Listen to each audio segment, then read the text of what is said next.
Hey everybody, Economic Ninja here. I hope you're doing well. We're going to be talking about food today and a different way to make money.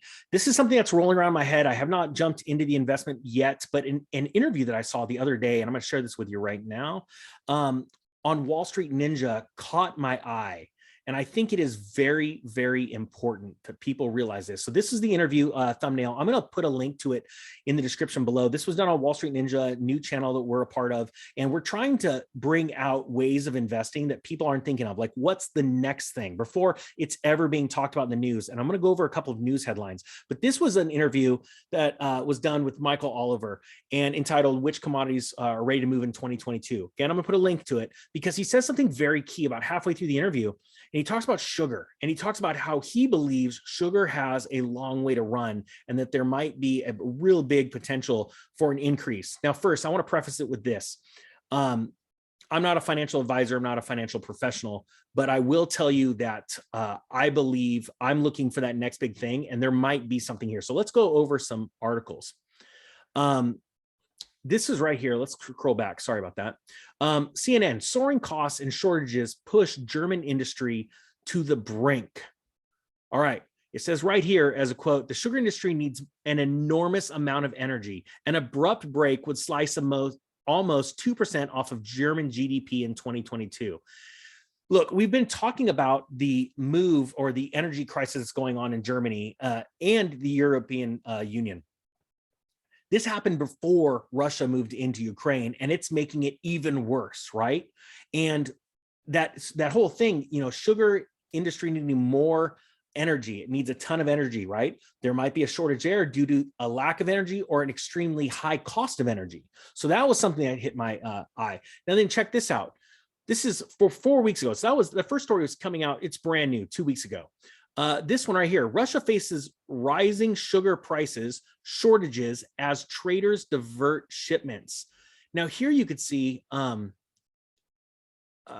now, shipments of sugar are being diverted. Russia risks localized sugar shortages without imports, and sugar prices rise in Russia up to 46% this year as panic buying sets in. Now, this isn't a Russia story, but I have a feeling that we're about to see something that's much more global when it comes to sugar prices. We're already seeing tons of, what is it called? Shipping delays, right? And we're seeing a lot of ships right now docked in China, just waiting for them to reopen. I'm wondering if there's something to this. And that's why I sort of wanted to come out and get your guys' thoughts, because I think it's very, very important as we start to look at this, possibly being the next big crunch in sugar, because if you think about it, sugar's used in almost everything. And I get it. There's going to be tons of people that put their 2 cents in about how dangerous sugar is. I get all that, but I'm not trying to talk to people into eating sugar, eating bags of sugar. That's the last thing I need personally too. I'm looking, how do we make money from it? And it's very, very interesting. Right here, this is from 3 weeks ago. Price of sugar and dairy products also rose significantly because of the Ukraine war. But I think this might be bigger than just the war. I think that the key right now is what's going on with the prices of sugar, not just because of the war and the supply chain issue, but because of inflation as a whole. If it takes a lot of energy to produce sugar, then with rising energy prices and eventually rising wages, because people are going to literally walk off the job if the inflation gets too much to sustain, it's too much, their paycheck doesn't even pay enough.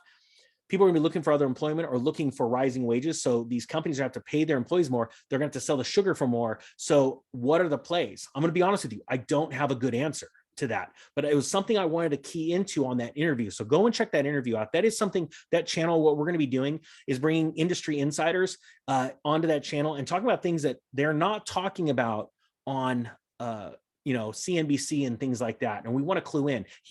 Michael talks about a lot of different commodities, but when he said that his next big thing in his opinion was sugar, that sugar was quite frankly something that should be looked at, that's what clued me in. So put in the comment section if you're invested in companies that have to do with sugar production. We know that there is sugar, like I said, in everything. It's going to affect everything. And so that might be an interesting play. You know, I've never straight up bought sugar futures, so maybe we should be checking into that. So I just wanted to give you that idea. Please let me know in the comments what you think about this kind of format, because it's something I clued in on. I wanted to share it with you. And again, guys, I thank you so much for checking out that link. And that is a new channel we're doing. We're starting to ramp it up and work on that. And I can't wait to bring it to you. All right, guys, that being said, I thank you so much for watching. The Economic Ninja is out.